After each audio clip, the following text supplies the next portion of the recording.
Hi అండి, అందరికీ నమస్తే. నేను మీ గోదావరి అమ్మాయిని. ఈరోజు వచ్చి బంగాళదుంప కుర్మా రెసిపీ పద్మమ్మ చేతితో వండిన వంటకం అండి. సూపర్ అండి. ఈ రెసిపీ అయితే చాలా ఈజీ అండి అండ్ చాలా టేస్టీ అనమాట. తయారు చేసేసుకుందామండి. కేజీ బంగాళదుంపలండి. ఇవి కట్ చేసేసి ఇవి బాగా ఉడకపెట్టాలండి. అలాగే నెక్స్ట్ మేము సాంబార్కి కూడా పప్పు పెట్టాము. 100 గ్రాములు ఆయిల్ వేసుకోవాలండి. ఇవి ఉడికిన తర్వాత చిన్న చిన్న పీస్ కట్ చేసేసుకోండి. ఒక 100 గ్రాముల ఆయిల్ వేసుకోండి. అందులో కొన్ని కొన్ని ముక్కల కింద వేసుకోండి. బాగా వేయించుకోవాలండి. ఈ కర్రీకి కొంచెం టైం పడుతుంది. బాగా వేయించిన తర్వాత ఐలో పెట్టకుండా మంట మిడిలో పెట్టి బాగా ఎర్రగా వేయించుకోండి. పక్కకు తీసుకోవాలండి. కేజీ బంగాళదుంపలు అనమాట. ఇలా చిన్న పీసెస్ కింద కట్ చేసుకోవాలి. మాకైతే కేజీ ఆనియన్స్ పడ్డాయండి. కేజీ ఆనియన్స్, ఒక 5-6 పచ్చిమిరకాయలు కట్ చేసి పక్కన పెట్టుకున్నాం అనమాట. దాంట్లోనే బంగాళదుంపలు కట్ చేసిన తర్వాత జీడిపప్పు అండి. ఇంకా పద్మమ్మ అన్నమాట. చాలా టేస్టీగా చాలా చాలా బాగా చేశారనమాట. లక్ష్మి గారు అండ్ పద్మమ్మ ఇద్దరు కలిపి చేసిన వంటకం అండి. అయితే పద్మమ్మ గారు నెక్స్ట్ ఒక 50 గ్రాముల జీడిపప్పు వేసారండి.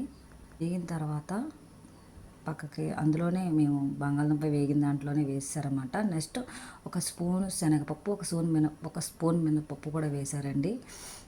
అలాగే ఒక కేజీ ఆనియన్స్ వేసారనమాట. ఒక 5-6 పచ్చిమిరకాయలు వేసి బాగా వేయించారండి. ఇందులో వాటర్ అనేది నాకు యాడ్ చేయలేదు.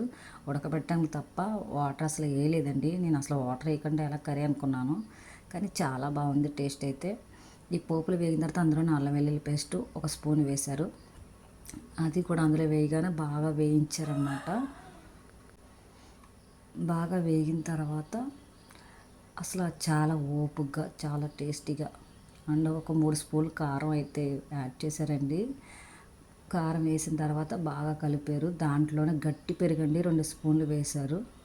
బంగాళదుంప కుర్మకి పాలు పెరుగు కూడా వేస్తారంట. అయితే సాల్ట్ రాళ్ళు ఉప్పు వేశారన్నమాట.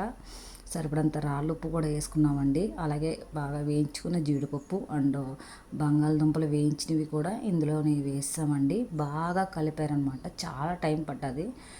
టేస్ట్ అయితే మట్టుకైతేనండి. అలాగే నేను పాలు యాడ్ చేశారనమాట.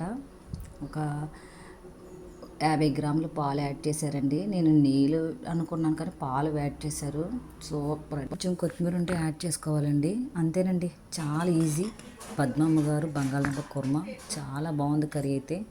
ఇలాంటి వీడియోలు మరెన్నో చేయాలనుకుంటే like and share and subscribe అండి. Thank you for watching. Thank you.